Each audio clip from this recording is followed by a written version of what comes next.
ಹತ್ತೂರ ಒಡೆಯ ಪುತ್ತೂರು ಮಹಾಲಿಂಗೇಶ್ವರನ ಜಾತ್ರಾ ಮಹೋತ್ಸವಕ್ಕೆ ಚಾಲನೆ ಸಿಕ್ಕಿದೆ. ಈಗಾಗಲೇ ಚಿಕ್ಕ ರಥವ ಪೂ ತೇರು ಅಂತ ಹೇಳುವಂಥ ರಥ ಹೊರಗೆ ಬಂದಿದೆ. ಈ ರಥೋತ್ಸವ ಮತ್ತು ರಥದ ವಿಶೇಷತೆಗಳ ಬಗ್ಗೆ ಮಾತನಾಡಲಿಕ್ಕೆ ನಮ್ಮ ಜೊತೆಗೆ ವಾಸ್ತು ಇಂಜಿನಿಯರ್ ಆಗಿರುವಂತಹ ಜೊತೆಗೆ ಕೌನ್ಸಿಲರ್ ಆಗಿರುವಂತಹ ಜಗನ್ಯಾಸ್ ರಾವ್ ಇದ್ದಾರೆ. ಸರ್ ನಮಸ್ತೆ.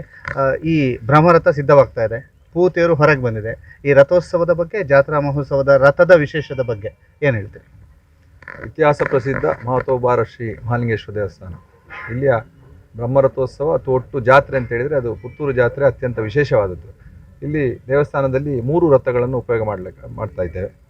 ಹಾಗೆ ಬ್ರಹ್ಮರಥವನ್ನು ಮೊನ್ನೆ ಮಾರ್ಚ್ 21ನೇ ತಾರೀಕಿಗೆ ಅದನ್ನು ಹೊರಗೆ ಇಟ್ಟು ಅದರ ಕಬ್ಬಿಣದ ಸಲಾಕೆ ಇತ್ಯಾದಿ ಕೆಲಸಗಳನ್ನು ನಮ್ಮ ದೇವಸ್ಥಾನದ ಕೆಲಸಗಾರರು ಅದನ್ನು ನಿರ್ವಹಿಸಿದ್ದಾರೆ. ಇನ್ನೀಗ ಸುಬ್ರಹ್ಮಣ್ಯದಿಂದ ನಾಗೇಶ್ ಮತ್ತು ಅವರ ತಂಡದವರು ಬಂದು ಅದರ ಉಳಿದ ಬೆತ್ತದ ಕೆಲಸವನ್ನು ಮಾಡಿ ನಾಡಿದ್ದು 17 ತಾರೀಕಿಗೆ ಬ್ರಹ್ಮರಥೋತ್ಸವಕ್ಕೆ ಅದನ್ನು ಅಣಿ ಮಾಡ್ತಾರೆ.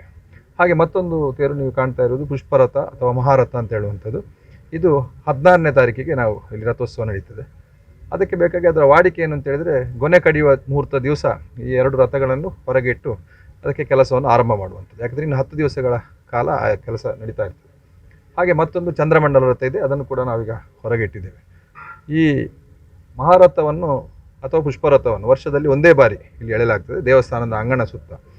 ಬ್ರಹ್ಮರಥ ಆಗುವ ಮೊದಲು ಏನಾಗಿತ್ತು ಅಂತ ಹೇಳಿದರೆ, ಹಿಂದಿನ ಬ್ರಹ್ಮರಥ ಒಂದು ನಾಶವಾದ ಹಿನ್ನೆಲೆಯಲ್ಲಿ ಇದೇ ಹೂತೇರನ್ನು 16ನೇ ತಾರೀಕಿಗೆ ನಾವು ದೇವಸ್ಥಾನ ಸುತ್ತ ಎಳೆದು ಮರುದಿವಸ ಅದನ್ನೇ ಗದ್ದೆಯಲ್ಲಿ ರಥಬೀದಿಯಲ್ಲಿ ಎಳೆದು ಅದನ್ನು ಮಹಾರಥೋತ್ಸವ ಅಂತ ಮಾಡ್ತಾ ಇದ್ದೇವೆ. ಈಗ ಬ್ರಹ್ಮರಥದ ರಚನೆ ಆದ ನಂತರ ಇದನ್ನು ಒಂದೇ ದಿನ ಇಲ್ಲಿ ಎಳಿತಾ ಇದ್ದೇವೆ. ಹಾಗೆ ಚಂದ್ರಮಂಡಲ ರಥವನ್ನು ಅದಕ್ಕೆ 5 ಚಕ್ರ ಇದೆ, ಅದನ್ನು ವಿಷುವಿನ ದಿವಸ ಇಲ್ಲಿ ರಥೋತ್ಸವ ಆಗ್ತದೆ ದೇವಸ್ಥಾನದ ಅಂಗಣದ ಸುತ್ತ. ಅದಲ್ಲದೆ ಮಹಾಶಿವರಾತ್ರಿ ಹೊತ್ತು, ದೀಪೋತ್ಸವದ ಹೊತ್ತು, ಹಾಗೆ ನಮ್ಮ ಪ್ರತಿಷ್ಠಾ ದಿನ ಮೇಯಲ್ಲಿ ಬರ್ತದೆ, ಆ ದಿವಸ ಕೂಡ ಆ ರಥೋತ್ಸವ ನಡೀತದೆ. ಅದರಲ್ಲಿ ಆ ಮಧ್ಯದ ಚಕ್ರದ ವಿಶೇಷತೆ ಏನಂತ ಹೇಳಿದರೆ, ಆ ಮಧ್ಯದ ಚಕ್ರ ತಿರುಗಿದಂತೆ ದೇವರ ಹಿಂದಿರುವ ಒಂದು ಚಂದ್ರನ ಆಕೃತಿ ಅದು ತಿರುಗುತ್ತದೆ. ಹಾಗೆ ಮೇಲಿನ ಕೊಡೆ ಕೂಡ ತಿರುಗುವ ಒಂದು ತಾಂತ್ರಿಕ ವಿನ್ಯಾಸ ಅದರಲ್ಲಿದೆ.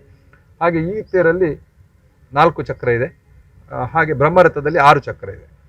ಹಾಗೆ ಈ 3 ರಥೋತ್ಸವ ಅತ್ಯಂತ ವಿಜೃಂಭಣೆಯಲ್ಲಿ ನಡೆಯುವಂಥದ್ದು. ಹಾಗೆ ಈ ಗೊನೆ ಕಡಿಯುವ ಮುಹೂರ್ತ ಯಾವಾಗ ಆರಂಭ ಆಯಿತು, ಕೂಡಲೇ ರಥ ಇಟ್ಟ ಕೂಡಲೇ ಜನರಿಗೆ, ಒಟ್ಟು ಮನೆಯಲ್ಲಿ ಇಡೀ ನಮ್ಮ ಪುತ್ತೂರಿನ ನಾಗರಿಕೆ ಹತ್ತೂರಿನ ಜನರಿಗೆ ಒಂದು ವಿಶೇಷ ಅಂತ ಹೇಳಿದರೆ ಜಾತ್ರೆ ಆರಂಭ ಆಯಿತು ಅಂತ ಹೇಳೋ ಸೂಚನೆ. ಇವತ್ತಿನ ನಂತರ ಇದು ನಿರಂತರವಾಗಿ ನಾಡ್ದು ಧ್ವಜಾರೋಹಣ ದಿವಸ ಅಂದರೆ ಕೊಡಿಯೇರುವುದು ಅಂತೇಳಿ ಏಪ್ರಿಲ್ 10ಕ್ಕೆ ಧ್ವಜ ಆರೋಹಣ ಆದ ನಂತರ ಬಂದು ಇದಕ್ಕೆ ಕಲಶ ಇಡುವ ಸಂಪ್ರದಾಯ ಇದೆ ಈ ಮಹಾರಥಕ್ಕೂ ಹಾಗೆ ಬ್ರಹ್ಮರಥಕ್ಕೆ.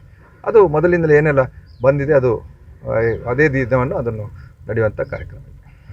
ಪುಷ್ಪರಥದ್ದು 4 ಚಕ್ರ, ಇನ್ನೊಂದು ರಥದ 5 ಚಕ್ರ, ಬ್ರಹ್ಮರಥದ್ದು 6 ಚಕ್ರ ಅಂತ ಹೇಳ್ತೀವಿ. ಆ 5ನೇ ಚಕ್ರವನ್ನು ತೋರಿಸಿ, ಅಲ್ಲಿಗೆ ಹೋಗುವ. ನೋಡಿ, ಮಧ್ಯದ ಚಕ್ರ ತಿರುಗಿದಂತೆ ನಮ್ಮ ಅದರಲ್ಲಿ ಚಂದ್ರ ಅಂತ ಹೇಳ್ತೀವಿ, ಅದು ಆ ರೀತಿಯಾಗಿ ದೇವರ ಹಿಂದೆ ಒಂದು ಪ್ರಭಾವಲಯದ ರೀತಿಯಲ್ಲಿ ಅದೊಂದು ಮಾಡುವಂಥ ವಿನ್ಯಾಸ. ಅದೇ ಬೇರಿಂಗಿನ ಒಂದು ಕನೆಕ್ಷನ್ ಮೇಲೆ ಹೋಗಿ ಅಲ್ಲಿ ರಥದ ಕೊಡೆಯ ರಾಡ್ ತಿರುಗುದು ನೀವು ಕಾಣ್ತಾ ಇರ್ಬೋದು. ಆ ಕೊಡೆ ಕೂಡ ತಿರುಗುತ್ತದೆ. ಸ್ವಲ್ಪ ಅದನ್ನು ಮೇಂಟೆನೆನ್ಸ್ ಕರೆಕ್ಟ್ ಮಾಡಿದರೆ ಅದೇ ರೀತಿ ನಡೀತಾ ಇದೆ ಮುಂದಕ್ಕೆ. ಅಲ್ಲ ಸರ್, ಇದು ಎಷ್ಟು ವರ್ಷದ ಹಿಂದೆ ಮಾಡಿದ್ರಾದಂತಹ ಇದು ಆಚಾರ್ಯ ಅಂತೇಳಿ ಇಲ್ಲೇ ದೇವಸ್ಥಾನದ ಪಕ್ಕ ಅವರಿಗೆ ತಿರುಗಿ ಹೋಗಿದ್ದಾರೆ ಅಂತ. ತುಂಬ ಹಳತ್ತೇನಲ್ಲ, ಒಂದು 60-70 ವರ್ಷದ ಅಂದಾಜು ಇರ್ಬೋದು ಅಷ್ಟೇ ಈ ರಥವನ್ನು. ಬಾಕಿ ಹೊಸ ರಥದ್ದು ನಿಮಗೆ ದಾಖಲಿದೆ ಯಾವಾಗ ಮಾಡಿದಂತಿದೆ ಬ್ರಹ್ಮ ರಥವನ್ನು. ಮತ್ತು ಅದರ ಮೊದಲಿರುವಂಥ ಮಹಾರಥ ಕೂಡ ಅದು ಸಹ ಹೊಸದಾಗಿದೆ. ಯಾವುದು ಈ ಪುಷ್ಪರಥ ಕೂಡ ಹೊಸದಾಗಿದೆ. ಅದರ ಹಳೆ ರಥವನ್ನು ನೀವು ಅಲ್ಲಿ ನೋಡ್ಬೋದು, ಬ್ರಹ್ಮರಥದ ಮಂದಿರದ ಬಳಿ. ಅದು ಜಾತ್ರಾ ಮಹೋತ್ಸವ ಶುರುವಾಗಿದೆ. ಅದರ ಜೊತೆಗೆ ರಥೋತ್ಸವವನ್ನು ನೋಡೋದಕ್ಕೆ ಸಾವಿರಾರು ಲಕ್ಷಾಂತರ ಭಕ್ತಾದಿಗಳು ಕೂಡ ಕಾಯ್ತಾ ಇರುವಂಥದ್ದು. ಈಗಾಗಲೇ ಪುಷ್ಪರಥ ಹೊರಗಿಟ್ಟಿದ್ದಾರೆ. ಗೊನೆ ಕಡಿಯುವಂತಹ ದಿವಸ ವೃಷಭ ಲಗ್ನ ಮುಹೂರ್ತದಲ್ಲಿ ಗೊನೆ ಕಡಿಯುವಂತಹ ಒಂದು ಕಾರ್ಯ ಆಗಿದೆ. ಅದರ ನಂತರ ಪುಷ್ಪರಥವನ್ನು ಕೂಡ ಹೊರಗಿಡಲಾಗಿದೆ. ಅದರ ಜೊತೆಗೆ ವಿಶೇಷವಾದಂಥ ರಥ ಮತ್ತು ಅದರ ವಿನ್ಯಾಸದ ಬಗ್ಗೆಯೂ ಕೂಡ ಸಂಪೂರ್ಣವಾದಂಥ ಮಾಹಿತಿಯನ್ನು ನೀಡಿದ್ದಾರೆ. ಹತ್ತೂರ ಒಡೆಯನ ಈ ಜಾತ್ರಾ ಮಹೋತ್ಸವವನ್ನು ನೋಡಲು ಸಹಸ್ರ ಸಂಖ್ಯೆಯಲ್ಲಿ ಭಕ್ತಾದಿಗಳು ಕಾಯ್ತಾ ಇದ್ದಾರೆ. ಜೊತೆಗೆ ಬ್ರಹ್ಮರಥದ ಆ ವೈಭವವನ್ನು ನೋಡಲು ಕೂಡ ಜನರು ಕಾಯ್ತಾ ಇದ್ದಾರೆ. ಗೌತಮ್ ಜೊತೆಗೆ ದಾಮೋದರ್ ದೊಂಡೋಲೆ, ಸುದ್ದಿ ನ್ಯೂಸ್, ಪುತ್ತೂರು.